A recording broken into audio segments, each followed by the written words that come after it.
Hi guys, welcome to the first video. In this video I want to introduce the idea of symmetry.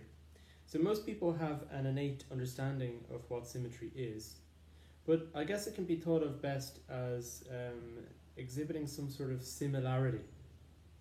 Okay, so one way of looking at symmetry is through examining the lines of symmetry of a given object. Okay, so let's first take a look at this kite shape here. What do you think the line of symmetry is for this shape? Well, the line of symmetry is the line that runs vertically through the middle. Okay, so you can think of this as in terms of if you fold that kite shape across the line of symmetry, if you fold it over to the other side, it fits perfectly.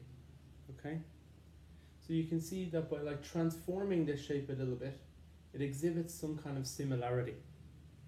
That's one way of thinking about it. How many lines of symmetry do you think that the rectangle has? Okay, well, there's the vertical line.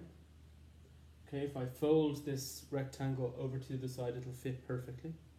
But it will also work across the horizontal axis. Okay, if I fold the rectangle horizontally, it'll fit perfectly here. If you look back at the kite shape, if you imagine a horizontal axis here, if you folded the top part down, it wouldn't fit exactly. So there's a lack of symmetry across the horizontal axis with the kite. But here with the rectangle, it exhibits both symmetries.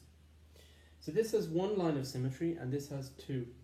So it's immediately obvious that some shapes are more symmetrical than others. Okay. What about this equilateral triangle? An equilateral triangle, for those who don't know, it has equal sides and equal angles. Okay, how many lines of symmetry does this shape have? Well, you have a vertical axis. If I fold it over, it will fit perfectly. The same is true if I run diagonal like this.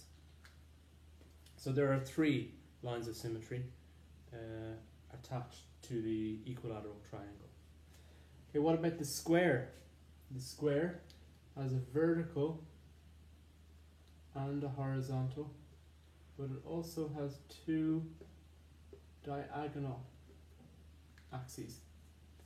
Okay, so this has four lines of symmetry. So you can see what's happening. It's obvious. 1, 2, 3, 4. How many lines of symmetry does the circle have? Well, it's not 5.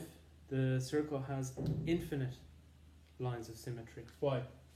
If you imagine running a line vertically, you can fold the circle onto itself and it fits perfectly. Same is true if you put a line here, or a line here, or a line here, or a line here.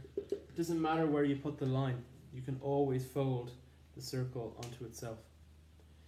So with this short introduction, you can see that that many objects are symmetrical, but some are more symmetrical than others. And in fact, some have infinite symmetry.